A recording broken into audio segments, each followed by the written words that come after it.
ಚಿಂತನೆ ಮಾಡೋಣ.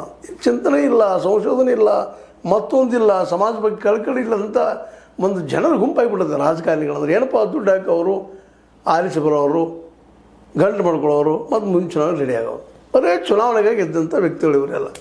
ಅಧಿಕಾರ ಬರ್ತದೆ, ಅದು ದುಡ್ಡು ಹಿಡಿಬೇಕಾದ ದುಡ್ಡು ಕಸ್ಕೊಂಡು ಇದ್ಬಿಟ್ಟು ಮತ್ತೊಂದಿಲ್ಲ. ಪಾಪ ಈ ಮಕ್ಕಳು ಗತಿ ಏನು ಅಂತ. ಮತ್ತು ಸಾಮಾಜಿಕ ವ್ಯವಸ್ಥೆ ನಮ್ಮ ಸಂಪ್ರದಾಯಬದ್ಧ ಆದಂಥ ಸಮಾಜ, ಅದರಲ್ಲೂ ಶಿಕ್ಷಣ ಪೂರ್ಣಪ್ರಮಾಣದಲ್ಲಿ ಎಲ್ಲ ಕಡೆ ಸಿಗ್ತಾ ಇಲ್ಲ ಹೆಣ್ಣು ಮಕ್ಕಳಿಗೆ.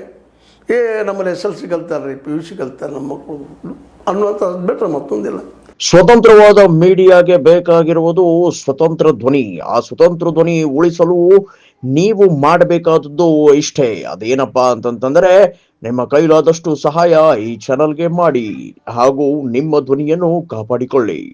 SLC PUC ಇಷ್ಟು ಕಲಿತ್ರೆ ಮುಗಿದೋಗ್ಬಿಡ್ತೇನೋ ಅಂತ ಪ್ರಜ್ಞೆ ಬಂದುಬಿಡ್ತಾ ಮಕ್ಕಳಲ್ಲಿ. ಶಿಕ್ಷಣ ಏನೋ ಒಂದಿಷ್ಟು ಬರೀಲಿಕ್ಕೆ ಓದಲಿಕ್ಕೆ ಸಿಕ್ತು, ಆದರೆ ತಮ್ಮ ಮೇಲೆ ಆಗುತ್ತೆ ಒಂದು ಇಂಥ ಅನ್ಯಾಯಗಳು, ಪ್ರೀತಿಯಿಂದ ಅನ್ಯಾಯ ಆಗ್ತದೆ. 14-15 ವರ್ಷ ಯಾವ ವಯಸ್ಸು ಪಾಪ ಮಕ್ಕಳಲ್ಲೇ ಬದುಕಂದ್ರೆ ಏನು ಗೊತ್ತಿರೋದಿಲ್ಲ, ನಾಳೆ ಅಂದ್ರೆ ಏನು ಗೊತ್ತಿಲ್ಲ. ಅಪ್ಪ ಅವ್ವನ ಒಂದು ಏನಪ್ಪ ತೆಕ್ಕಿಯಲ್ಲಿ ಬೆಳೆದು ಬಂದಿರ್ತಾವೆ ಮಕ್ಕಳು.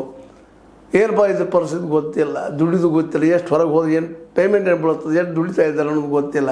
ಬರೀ ಸುಂದರ ಕನಸುಗಳು, ಪ್ರೀತಿ, ವಿಶ್ವಾಸ, ಆಳ ಮೂಳ ಇವು ಇರಬಾರ್ದು ಅಂತ ಹೇಳ್ತಾ ಇದ್ದೀನಿ. ಬಟ್ ಈ ವಯಸ್ಸಿನಲ್ಲೇ ಅವಳ ಲೈಂಗಿಕ ದೌರ್ಜನ್ಯ ಆಗಬಾರ್ದು. ಲೈಂಗಿಕ ದೌರ್ಜನ್ಯ ಇದು.